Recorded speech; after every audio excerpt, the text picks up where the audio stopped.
The last thing Killian ever heard his mother say was his name, whispered on a breath of rain and roses. He was 13, and the world had been a place of boundless wonder.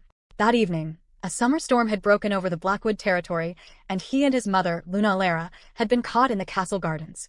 She wasn't afraid. Alara, with her silver hair and a laugh that could make wildflowers bloom, was never afraid of a little rain.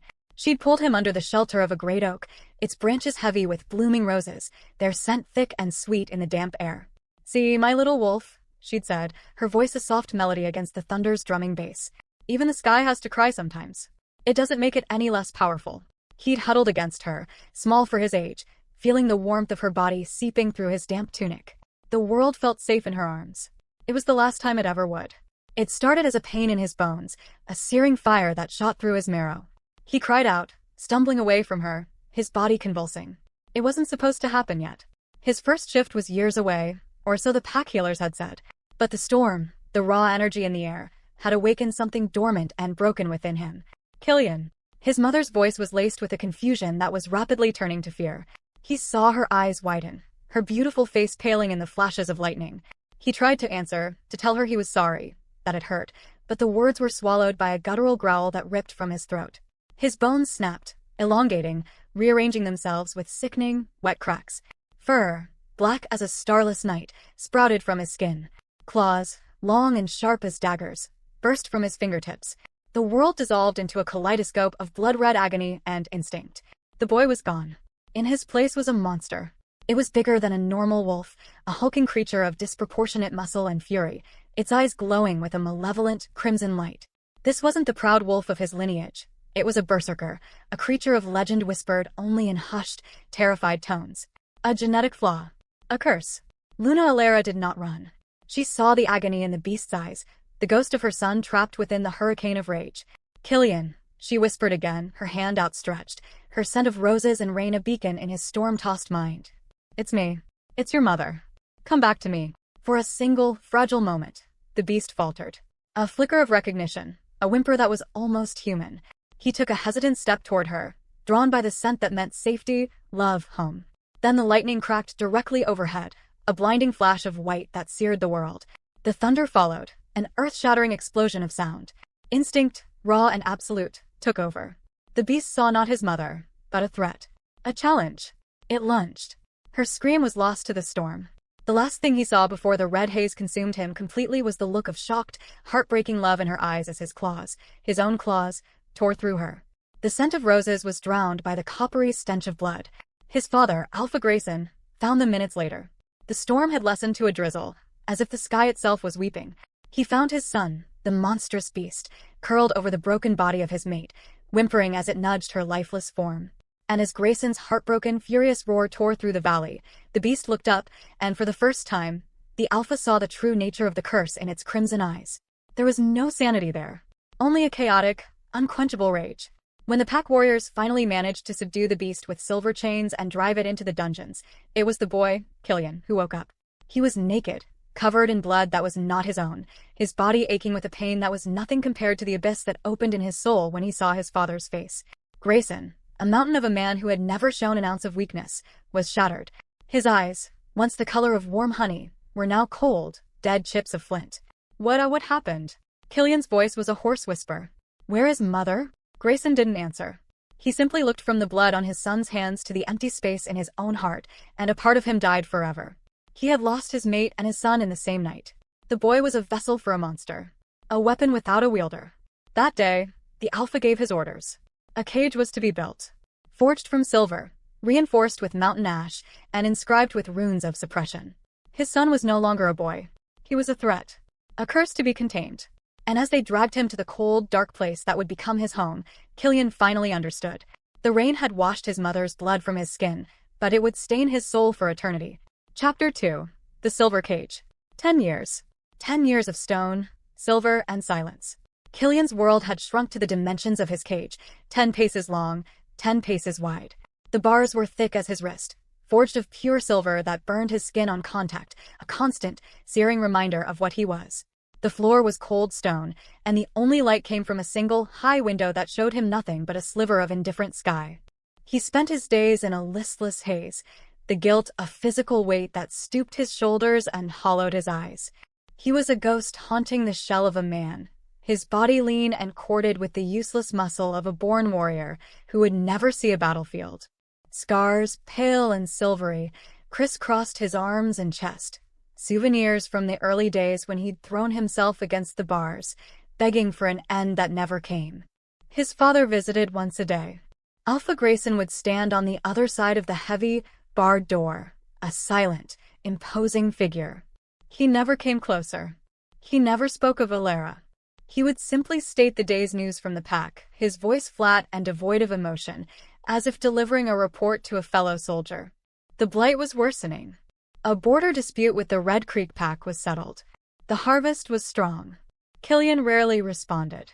What was there to say? These dispatches from a world he couldn't touch felt like salt in a wound that would not heal. The only thing that mattered was the one thing they never spoke of, the roaring, mindless beast that slept fitfully inside him.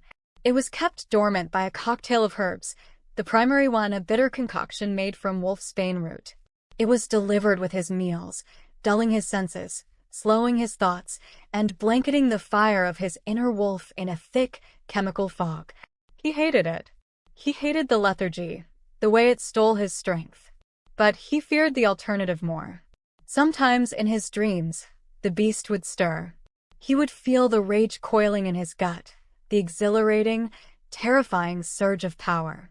He would see flashes of crimson, smell the rain and roses, and hear his mother's last whispered word.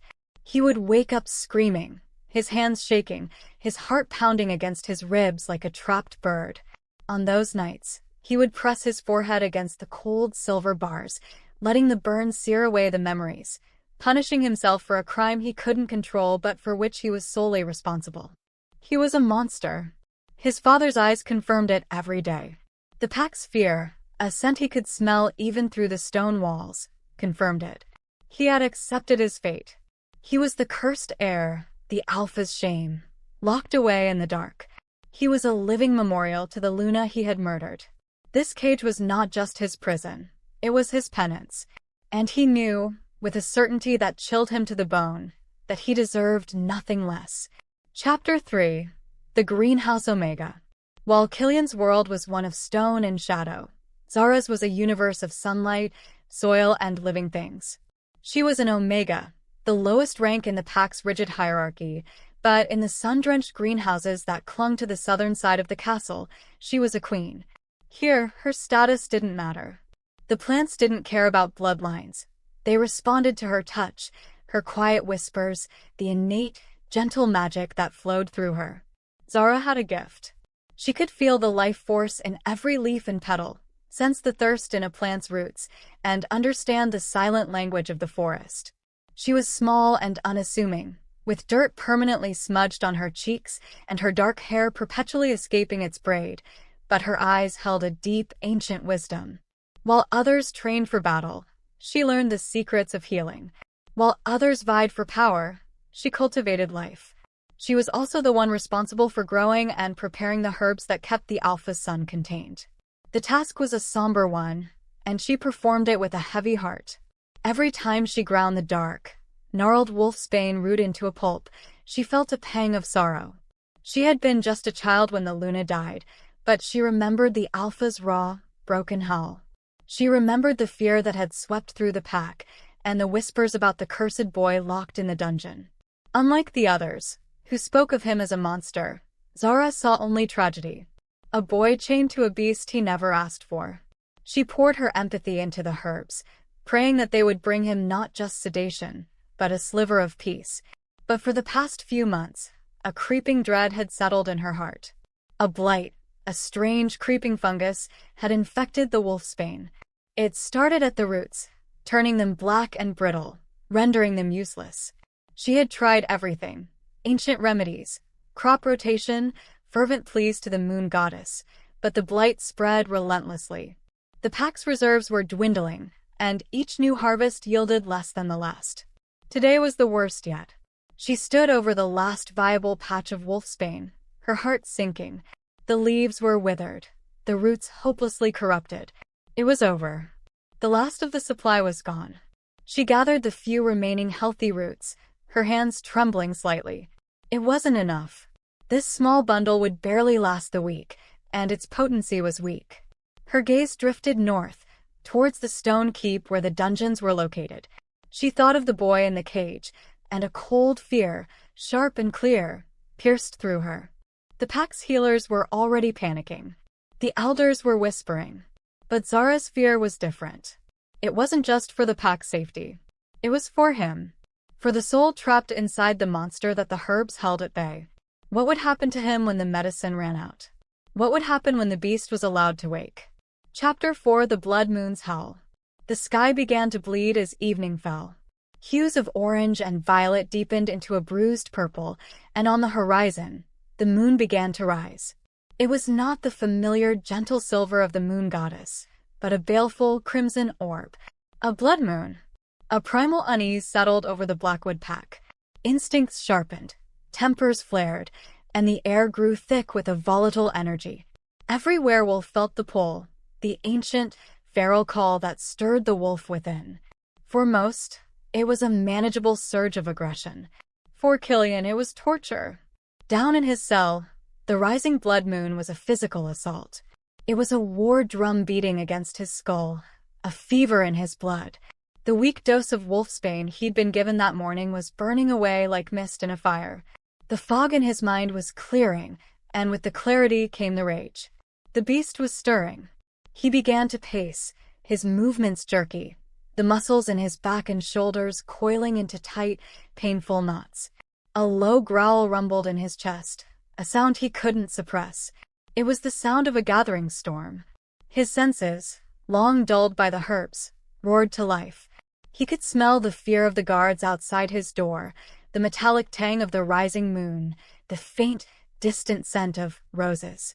The phantom scent made him flinch. The memory of his mother, of the blood, slammed into him with the force of a physical blow. Guilt and rage, two powerful, toxic currents, swirled within him, creating a vortex of agony. "No," he whispered, his voice a raw rasp. He pressed his hands to his temples, trying to fight it, trying to hold on to the boy, the remorseful prisoner. But the beast didn't care about remorse. It only cared about power. It only wanted out. From outside his cell, he heard the frantic, hushed voices of the guards. "He's getting agitated. Is the Alpha coming?" He gave orders not to be disturbed. Said the herbs would hold. They don't sound like they're holding. The chains securing his limbs to the wall, an extra precaution for nights like this, began to strain. The silver links hissed against his skin, the pain a welcome distraction, but it wasn't enough. The growl in his chest deepened, swelling into a full-throated snarl that vibrated through the stone floor. The red haze was starting to creep into the edges of his vision. He was losing. Chapter 5: The Shattering. When the blood moon reached its zenith, its crimson light pouring through the high window of the cell like a torrent of blood, something inside Killian snapped. The transformation was instantaneous and violent. There was no slow cracking of bones, no time to scream. One moment, he was a man fighting for control. The next, he was the beast, unleashed and absolute. Roar. The sound was not of a wolf, but of something far older and more terrifying. It was a sound of pure, cataclysmic rage, and it shook the very foundations of the castle.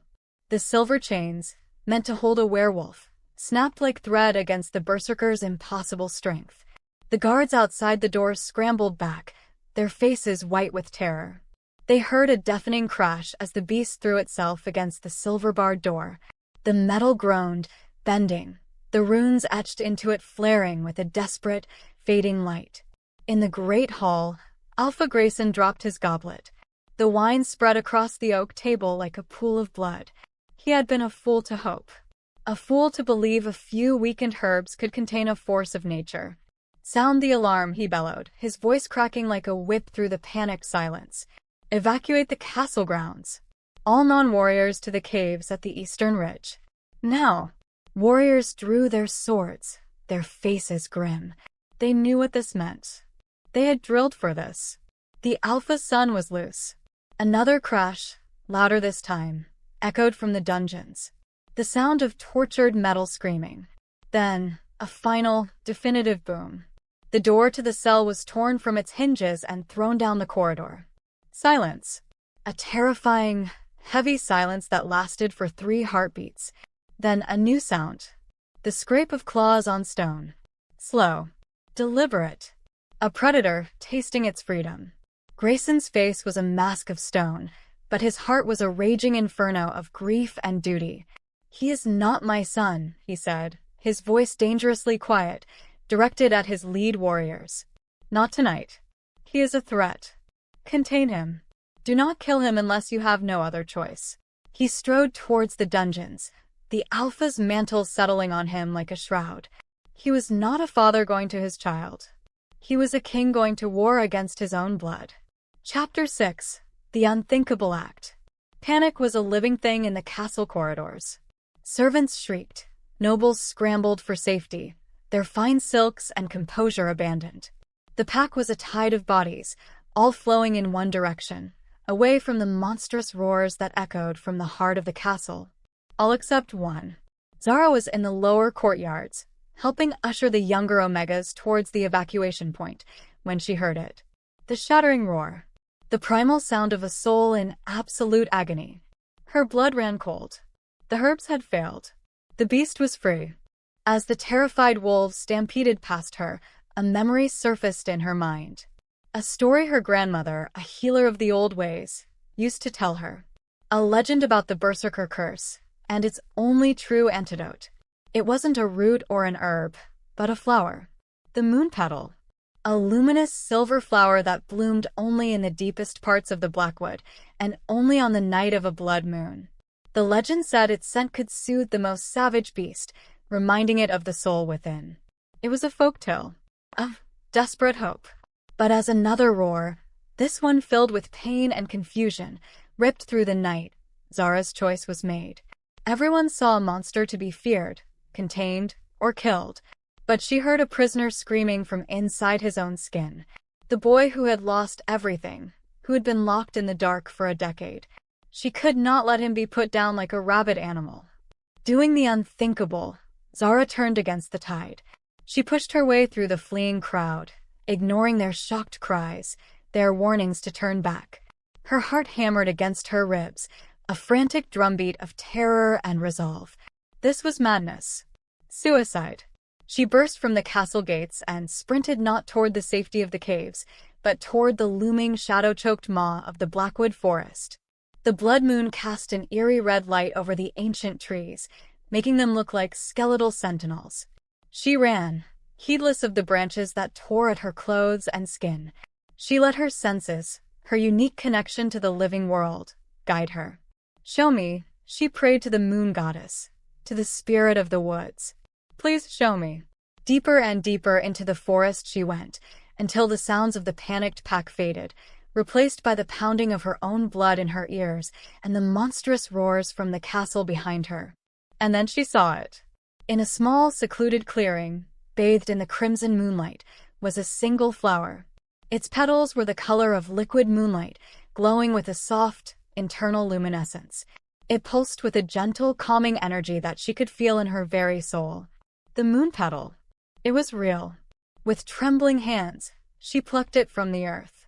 Its stem was cool against her skin, and its scent, a subtle fragrance of night-blooming jasmine, clean earth, and something ancient and peaceful, filled her senses.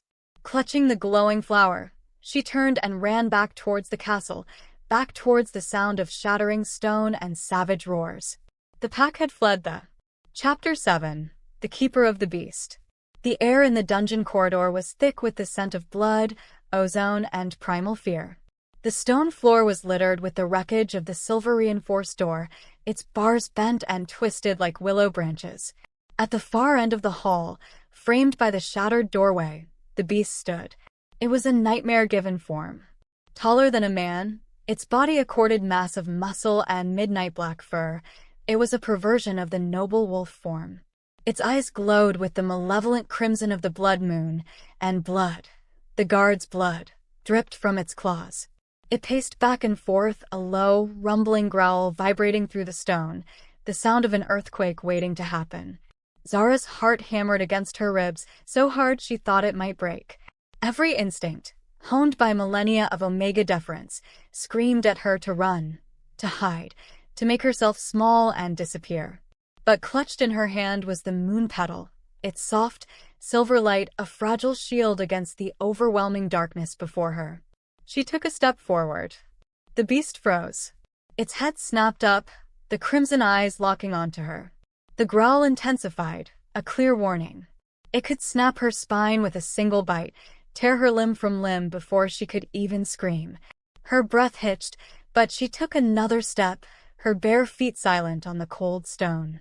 She held the glowing flower out, her arm trembling. "Killian," she whispered, her voice barely a tremor in the charged air. The name, spoken so softly, seemed to cut through the rage. The beast tilted its massive head, a flicker of confusion in its hellish eyes. It sniffed the air, its nostrils flaring. It could smell her fear, but beneath it, it caught the scent of the flower, a fragrance of peace, of moonlight, of a world without pain. It took a hesitant step toward her, its claws scraping against the stone. The red in its eyes seemed to recede, just a fraction, replaced by a deep, bottomless sorrow. A low whimper escaped its throat, a sound so full of anguish it made Zara's heart ache. This wasn't a monster. It was a prisoner. Just as she took another step, a thunderous voice echoed down the corridor. "Get away from him." "Zara." Alpha Grayson appeared at the other end of the hall, flanked by his elite warriors, their silver swords drawn. His face was a mask of cold fury and disbelief. He saw the scene, the Omega girl, standing mere feet from the berserker that had torn through his guards, holding a glowing flower like some character from a child's fable. The Alpha's presence shattered the fragile truce. The beast's hackles rose, and a snarl ripped from its throat, directed at the armed warriors. The crimson rage flooded back into its eyes. "No," Zara breathed, stepping directly between the beast and the Alpha. "Don't. Please look." She pushed the moon petal forward.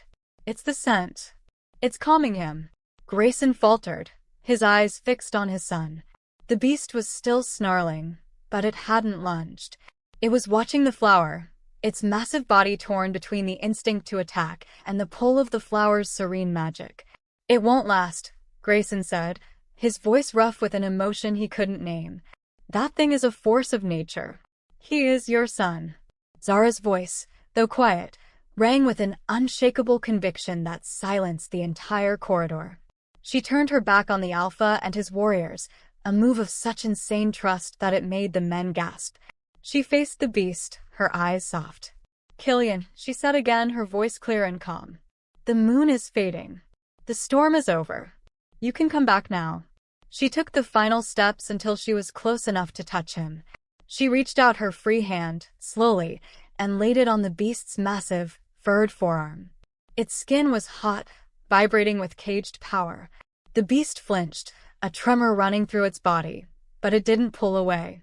It stared down at her small dirt-smudged hand on its arm, and the last of the red light in its eyes flickered and died, replaced by the familiar haunted gold of Killian's own eyes.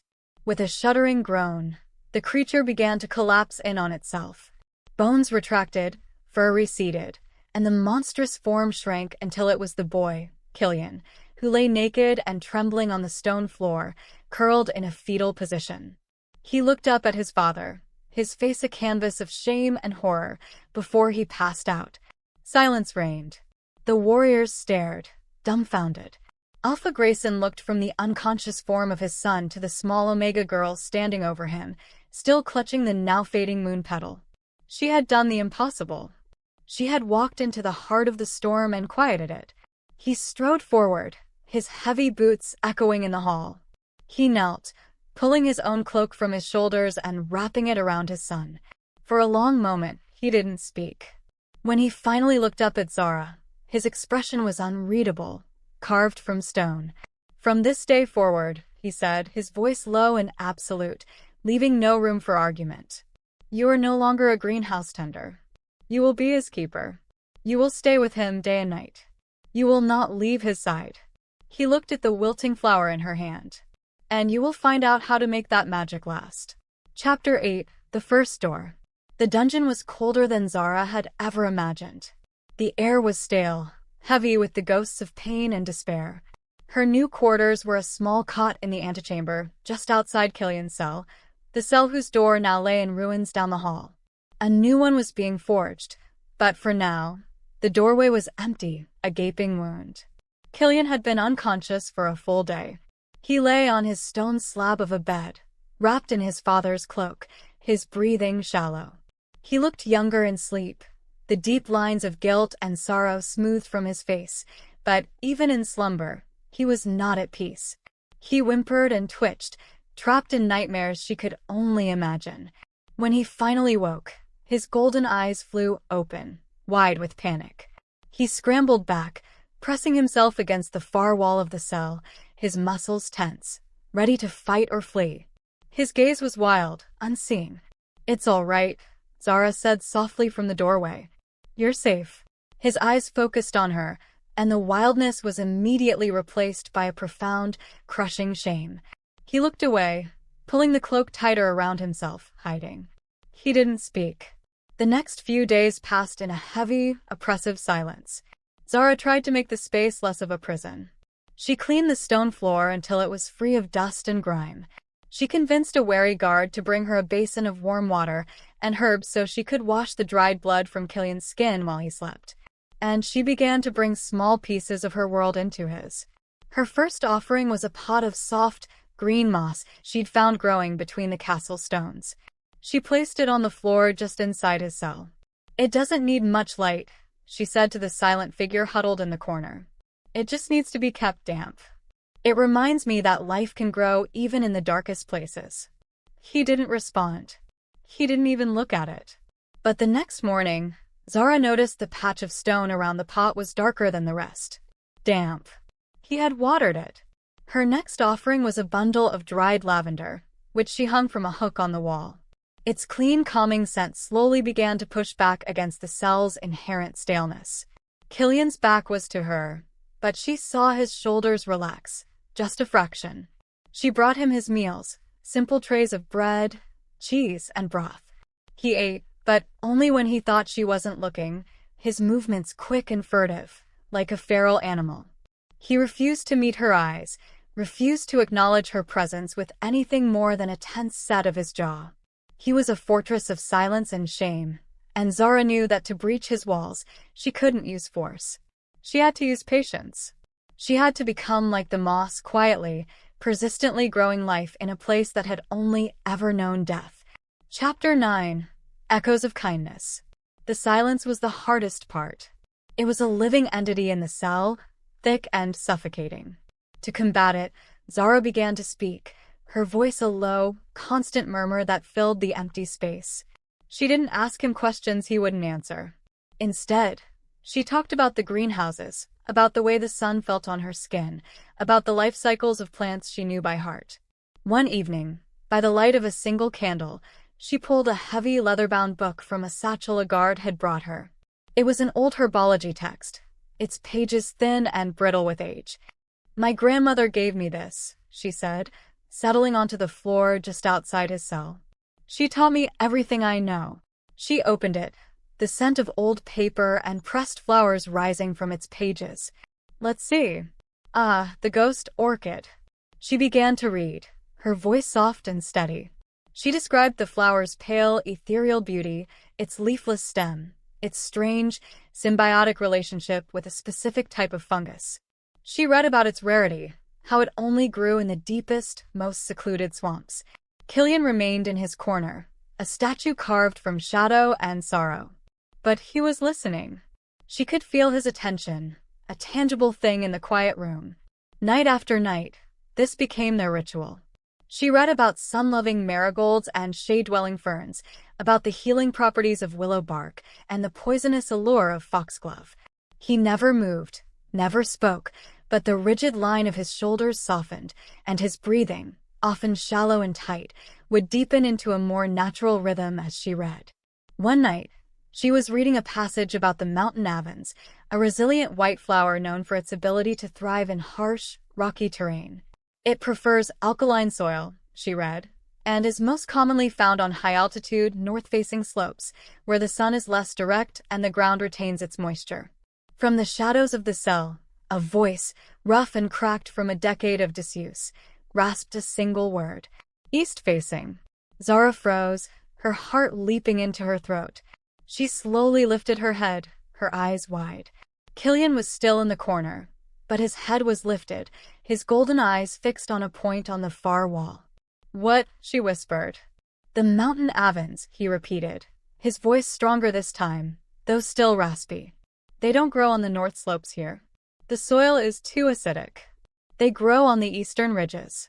My mother used to press them." The silence that followed was different. It wasn't empty anymore. It was filled with the weight of his words, the first he had offered freely in 10 years.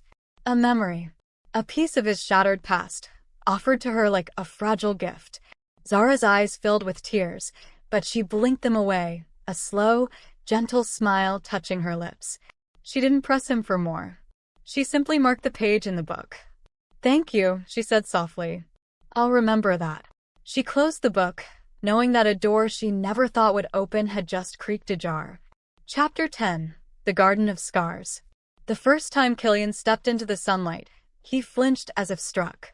He threw an arm over his face, his body trembling, the golden light a physical assault after a decade of shadows. It had taken Zara weeks of careful negotiation with a reluctant Alpha Grayson, but she had finally won. A small, high-walled courtyard deep within the castle, once used for private meditation by the Lunas of old, was to be Killian's. It was warded with silver and magic, completely inescapable, but it had one thing his cell did not, a patch of open sky. Zara stood beside him, her presence a calm anchor. "It's all right," she murmured. "Just for a little while. Your eyes will adjust." Slowly, he lowered his arm. He looked around, his expression one of dazed wonder. The courtyard was neglected, overgrown with weeds, its stone fountain dry and cracked. But to Killian, it was a paradise. He knelt, running a hand over a patch of clover, his calloused fingers surprisingly gentle. He tilted his face to the sky, closing his eyes, and breathed in air that didn't taste of stone and regret. A single tear traced a path through the grime on his cheek. This courtyard became their sanctuary. Zara brought tools and seeds, and together, they began to work the earth. At first, Killian was clumsy, his movements stiff and uncertain. He held the small trowel like a weapon, his knuckles white. But under Zara's patient guidance, he learned. He learned the feel of rich, dark soil in his hands. He learned to distinguish the tender shoots of new life from the choking grasp of weeds. He discovered a quiet joy in the simple, rhythmic work of tilling, planting, and watering. And as the garden began to grow, so did he. The silence between them blossomed into conversation. He started asking questions, his curiosity, long buried, reawakening. He asked about the plants, about her life, about the world outside his cage. And he began to talk about his mother. "She loved roses," he said one afternoon, his voice low as they cleared a patch of thorny brambles. "Red ones. She said they were like the heart of the pack. Beautiful, but strong enough to draw blood if you weren't careful." He showed Zara the scars on his hands, not just the silver burns from the cage, but older, fainter ones. "She tried to teach me how to prune them. I was never very good at it. Always getting stuck." He managed a small, sad smile. "She would call me her little thorn wolf." Zara listened, her heart aching for the boy who had lost so much. In this small, sunlit space, surrounded by the scent of damp earth and new life, he wasn't the cursed heir. He was just Killian, a man with a gentle heart, haunted by a beast he couldn't control.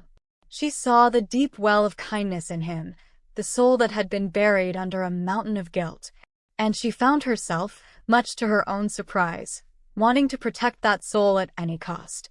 Their bond deepened with every shared task, every quiet conversation. It was a bond forged in silence and sunlight, a fragile green thing growing in the ruins of his past. Chapter 11. The Serpent in the Court. The whispers started in the upper echelons of the castle. Rumors of the Alpha's son, the berserker, walking in the sun, of the Omega girl who had tamed him. Some spoke of it as a miracle, others as an abomination. The news traveled beyond the Blackwood borders, reaching the ears of the powerful Stone River Pack. And with the news came its alpha's daughter, Reagan. Reagan was everything Zara was not. She was tall, statuesque, with hair the color of molten gold and eyes the cool, sharp blue of glacial ice. She moved with the predatory grace of a born alpha, her every gesture radiating power and an unshakable sense of entitlement.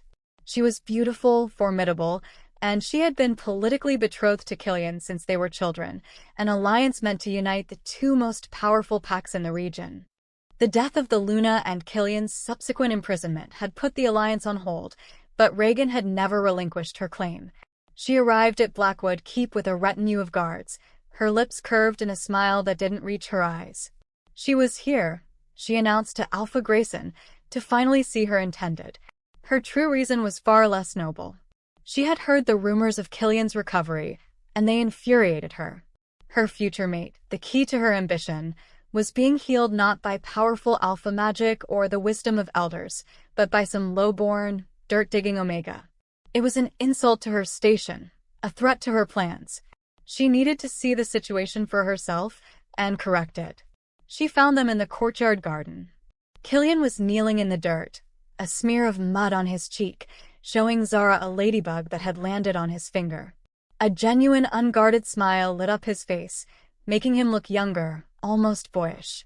It was a sight of such simple peace that it made Reagan's lip curl in disgust. "Well, well," she said, her voice dripping with condescending sweetness as she stepped into the courtyard. The rumors didn't do it justice. The great berserker of Blackwood, playing in the mud with a servant. Killian's smile vanished. He shot to his feet, his body instantly tense, the gentle gardener replaced by the wary prisoner. He instinctively moved to stand slightly in front of Zara. Zara bowed her head respectfully. "Lady Reagan." Reagan's icy blue eyes swept over Zara, dismissing her as one might dismiss an insect. "I came to see my betrothed," she said, her gaze returning to Killian. "I must say I'm disappointed. I thought your father was curing you, not turning you into a farmhand." "He is healing," Zara said quietly. Reagan finally deigned to look at her, a cruel smirk playing on her lips. "Is that what you call it? This filthy display? He is an alpha heir, not a pet for you to train. You are forgetting your place, Omega." The venom in her tone was unmistakable. This wasn't just about pack politics. This was personal. Reagan saw Zara's influence over Killian not as healing, but as a contamination. A stain on her future property. And in that moment, Zara knew. This beautiful, powerful alpha was more dangerous than any beast. Chapter 12, A Veiled Threat. "Leave us," Reagan commanded, waving a dismissive hand at Zara. Zara hesitated, her gaze flicking to Killian. His jaw was tight, his hands clenched into fists at his sides. He gave her a barely perceptible nod. With a final worried glance, she retreated to the far side of the courtyard, pretending to tend to a bed of herbs, but her ears were straining to hear. "It's been a long time, Killian," Reagan said, circling him like a wolf assessing its prey. 10 years. I've grown into my power. My father rules the North. Soon we will rule it together." She stopped in front of him, her voice dropping to a conspiratorial whisper. "But for that, I need an alpha by my side. A warrior. Not this." She gestured around the peaceful garden with contempt. Killian remained silent, his golden eyes cold as stone. "This little Omega," Reagan continued, her voice laced with poison, "she has you playing with flowers. Has she made you forget what you are? What you did? The beast is still in there, isn't it? Sleeping. Do you really think a few weeds and some soft words can chain it forever?" Every word was a carefully aimed dart, designed to pierce his fragile peace and awaken his deepest insecurities. "My father, Alpha Grayson, he is a sentimental old fool, grieving his lost mate. He sees what he wants to see. But I see the truth. You are a weapon, Killian. A curse. And a weapon that cannot be controlled is useless."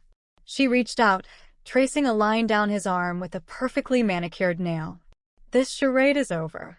It's time to remember your true nature. It's time to put away your toys." Killian flinched away from her touch as if burned.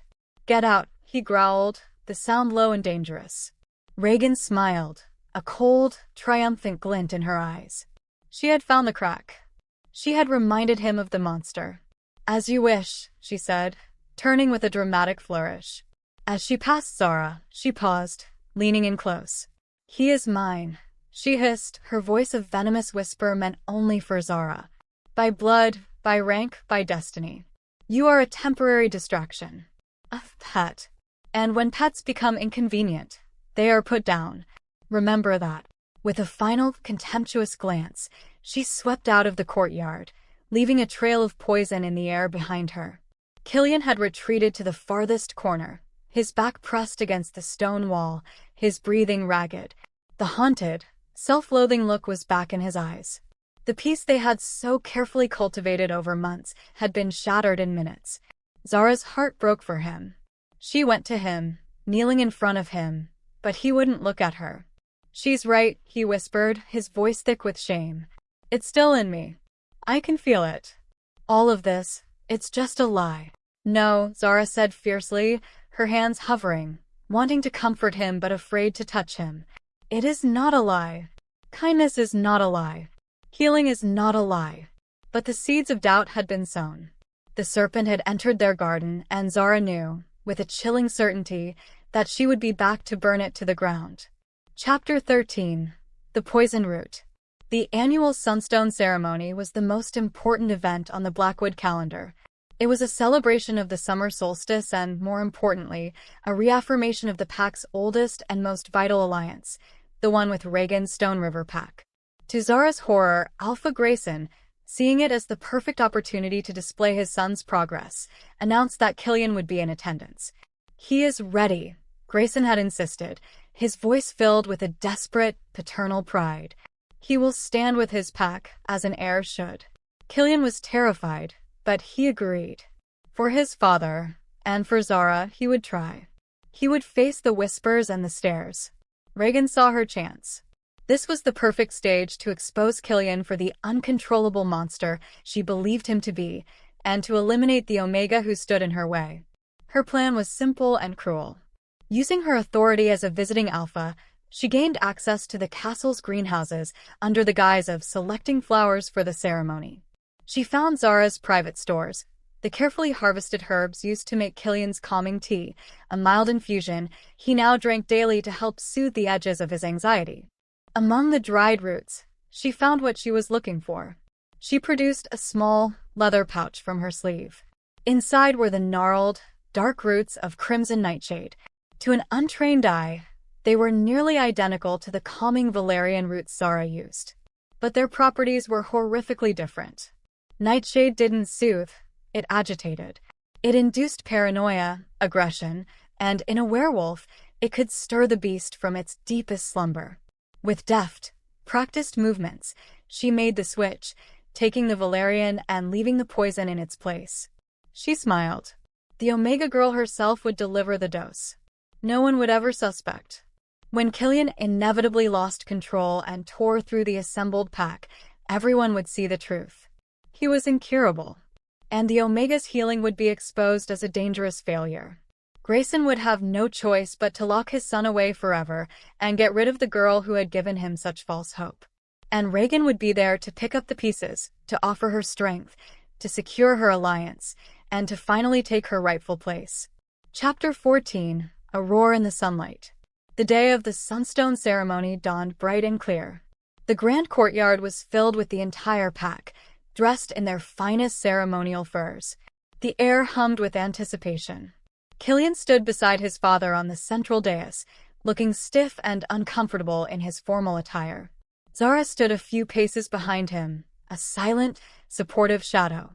She had prepared his tea that morning, her hands steady, her heart filled with a nervous hope. She'd watched him drink it, offering him a reassuring smile. Reagan stood with her own delegation, looking radiant and serene, a picture of alpha grace. Her eyes, however, kept flicking towards Killian, a predatory gleam in their icy depths. As the ceremony began, and the elders started the traditional chants, Zara noticed Killian shifting his weight, a fine sheen of sweat on his brow. He ran a hand over his collar as if it were choking him. "Are you all right?" she whispered.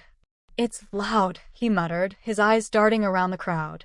The colors, too bright. The nightshade was taking hold. His heightened senses were turning against him. The cheerful faces of his packmates began to warp, their smiles looking like bared teeth. The rhythmic chanting sounded like war cries. Paranoia, cold and sharp, sank its claws into his mind. They were all staring at him, waiting for him to fail, judging him. The monster. He stumbled back a step, a low growl escaping his lips. A wave of shocked silence rippled through the crowd. "Killian," Alpha Grayson said, his hand reaching for his son's shoulder. "Don't touch me." Killian snarled, recoiling. The red haze was creeping back into his vision. He could feel it, the beast, clawing its way to the surface, energized by the poison singing in his veins. Panic erupted. Women screamed. Warriors instinctively reached for the silver daggers at their belts. Reagan watched, a cold, triumphant smirk finally gracing her lips. It was happening. It was perfect. Grayson's face was a mask of utter horror and devastation. His hope, so recently rekindled, was turning to ash before his eyes. But as Killian's bones began to creak, as his claws began to extend, Zara moved. She didn't run. She didn't cower. She stepped directly into his path, placing herself between him and the terrified pack. "Killian," she said, her voice clear and calm, a lighthouse in his hurricane of rage. The half-transformed beast snarled at her, its eyes glowing with a terrifying crimson light. But it hesitated. She put her hand flat on his chest, right over his hammering heart. She had no flower, no magic herb. She had only their bond, the trust they had built in the quiet solitude of their garden. "Look at me," she commanded, her voice unwavering. "Not them. Me. Remember the garden, Killian. Remember the feel of the earth. Remember the roses. Your mother's roses. His name. The garden. His mother." The words were anchors, sinking deep into the storm of his mind.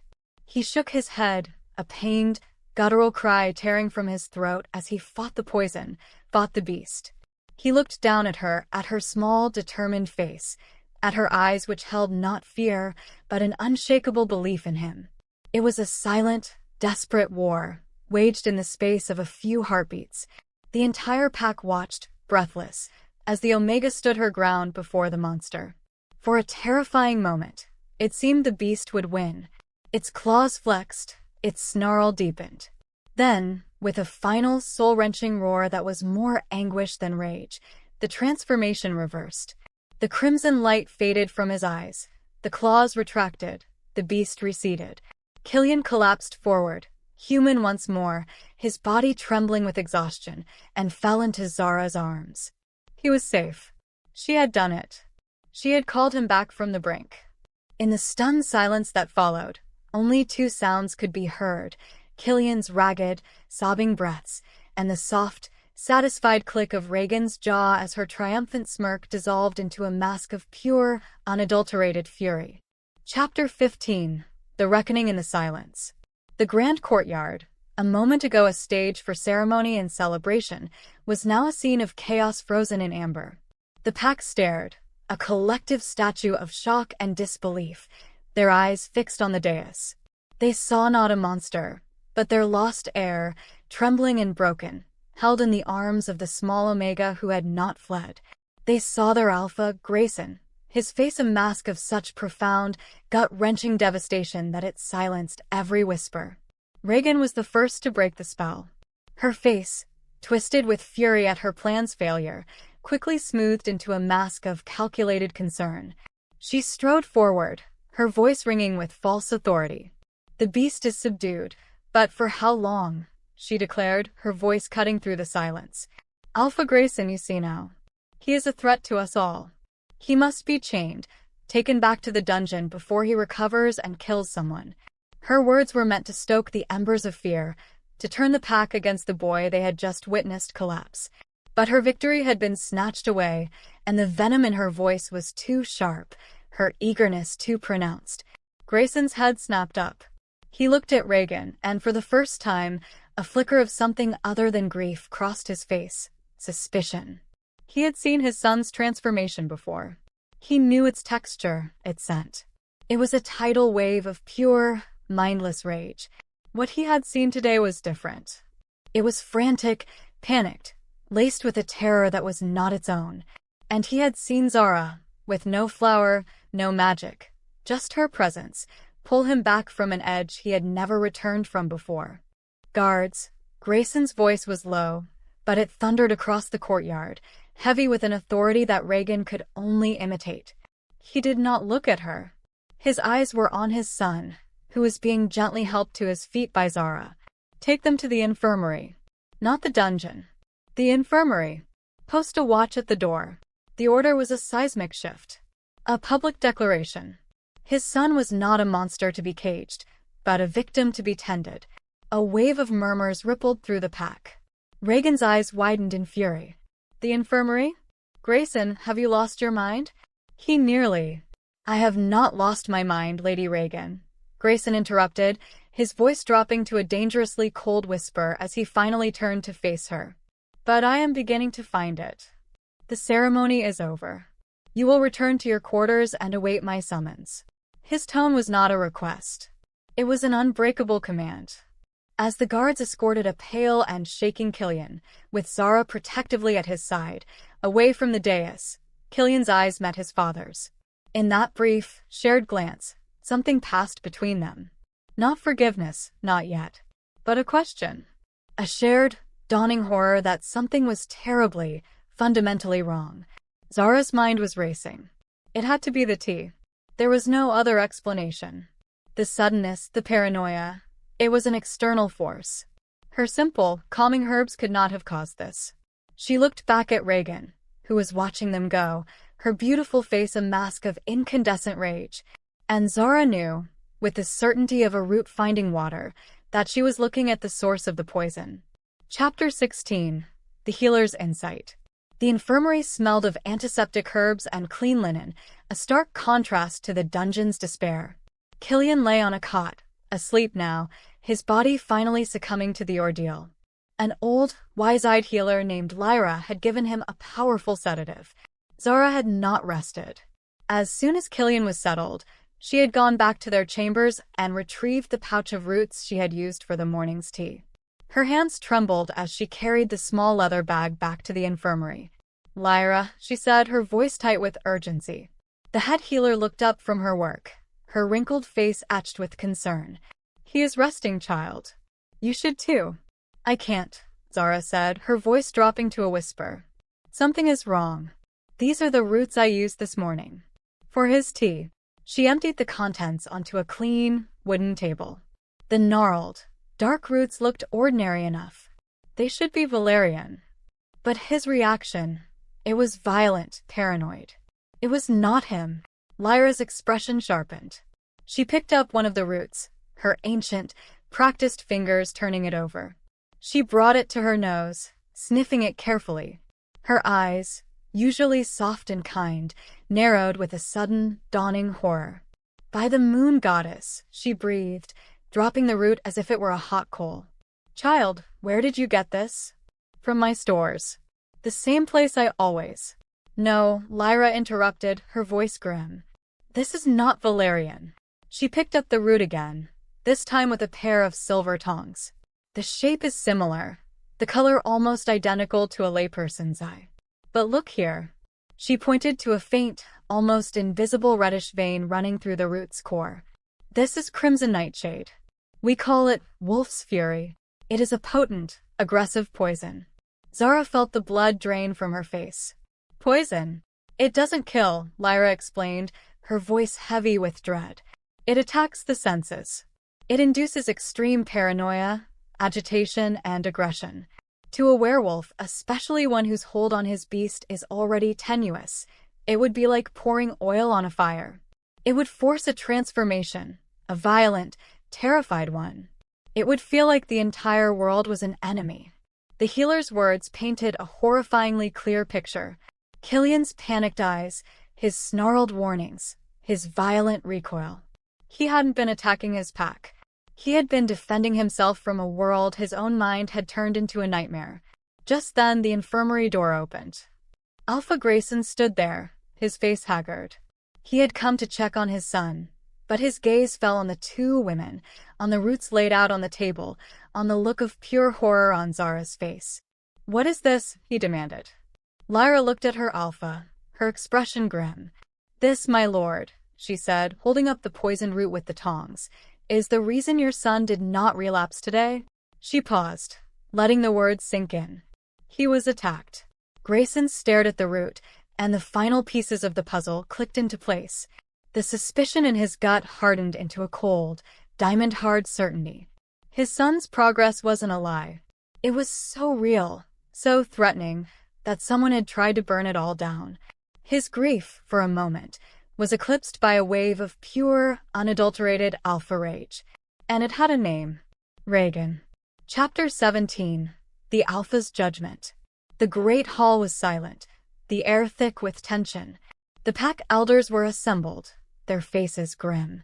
Reagan stood before the Alpha's throne, flanked by her own guards, her expression one of indignant outrage.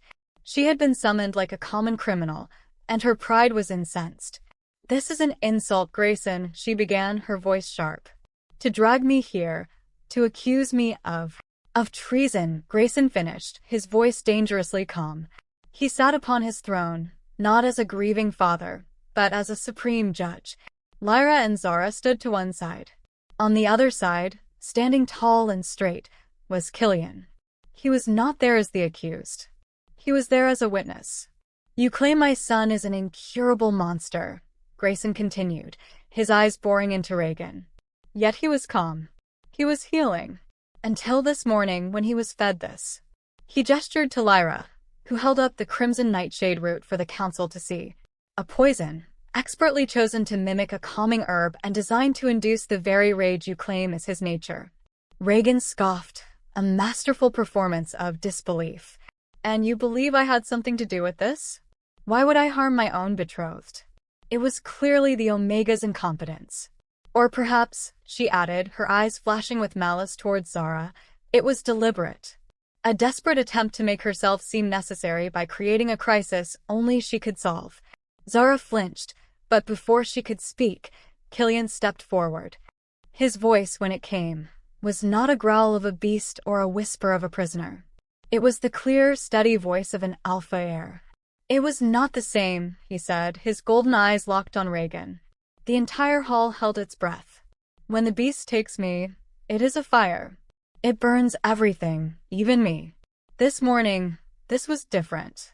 It was a poison. It twisted what I saw, what I heard. It turned my own pack into a threat." He turned his gaze to the elders, his voice ringing with a conviction that could not be faked. "I felt it working in my blood. And I felt her," he said, looking at Zara, his expression softening for a single, profound moment. She was the only thing that felt real. The only thing the poison could not twist. He faced Reagan again, and his voice dropped, filled with a cold certainty that chilled the room. "You wanted them to see a monster. You wanted them to fear me. Because you are the one who is truly afraid. You are afraid that a man can be healed by kindness. You are afraid of a strength you will never understand." His testimony, raw and irrefutable, was the final nail in her coffin.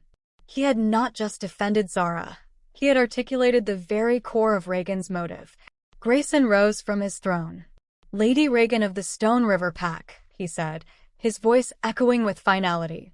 "Your own words, your own ambition, and the testimony of my son have condemned you. You have conspired against the heir of this pack. You have threatened the stability of my people. You have broken the sacred laws of hospitality." He pointed a single, unwavering finger towards the main doors. "You are stripped of your diplomatic protection. You will leave my lands by sundown.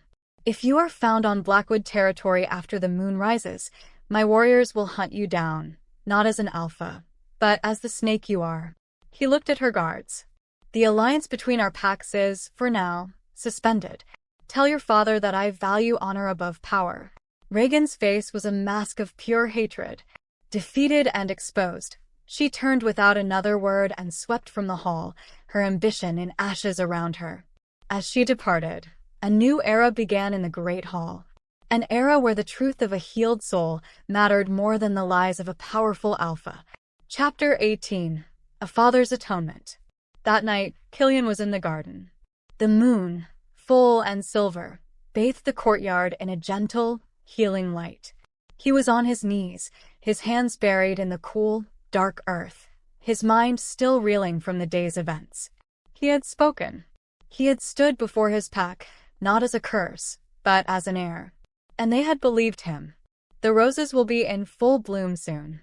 Killian looked up. His father was standing at the entrance to the garden, his large frame silhouetted against the torchlight of the corridor. He looked older, wearier, but the cold hardness in his eyes was gone, replaced by a deep, aching sorrow. "Your mother always loved them most under a full moon," Grayson said, his voice quiet. He walked into the garden, stopping a few feet from his son. For a long moment, they were silent, the air thick with 10 years of unspoken words. "I failed you," Grayson said finally, the admission torn from the deepest part of his soul. "After your mother died, I was broken. I saw the beast in you, and I was so afraid of losing you like I lost her. I built a cage. I thought I was protecting the pack. I thought I was protecting you. But I was just walling off my own heart." Killian looked down at his hands, at the faint silver scars that still marred his skin. "I killed her," he whispered, the words still tasting like poison after all these years. "I thought I deserved it." "No," Grayson said, his voice thick with emotion as he knelt in the dirt in front of his son, father and heir finally on the same level. "The curse killed her. A boy does not deserve to be punished for the sins of his bloodline. I was your father. I should have been looking for a cure, not forging a cage.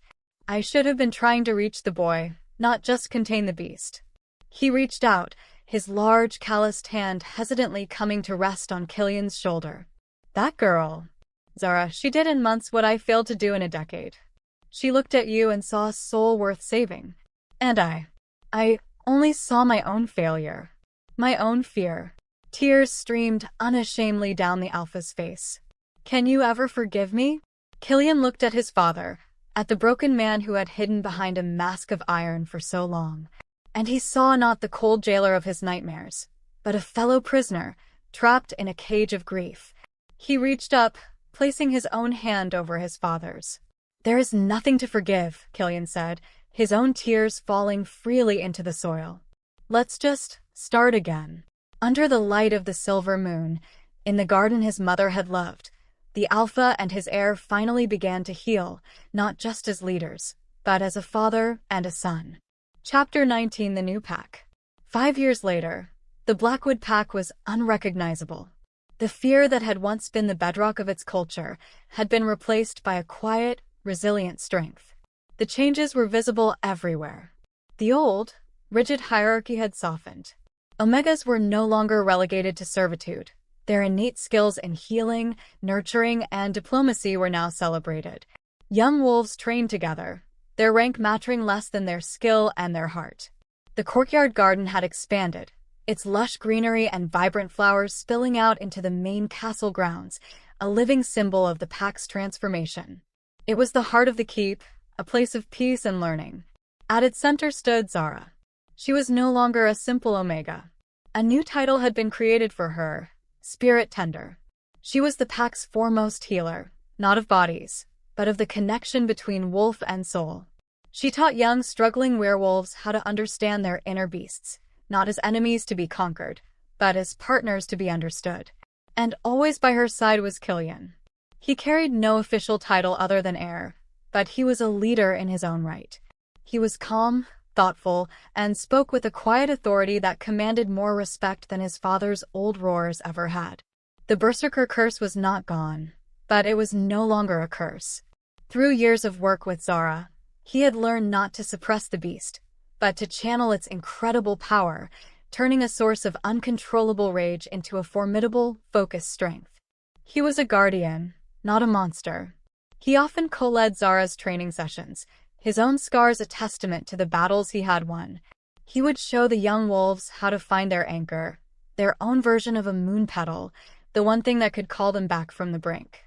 Alpha Grayson, his hair now more silver than black, often watched them from the battlements.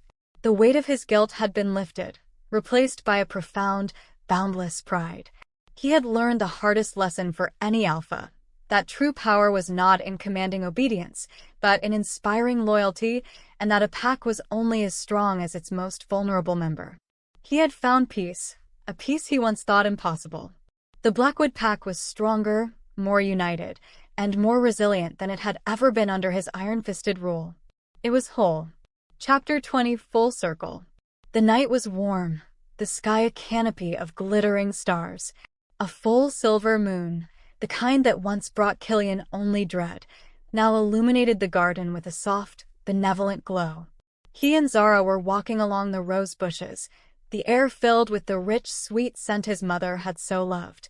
He reached out, his fingers gently brushing a velvety crimson petal. He no longer flinched from the memory. He embraced it. "She would have loved you," he said, his voice a low, comfortable murmur.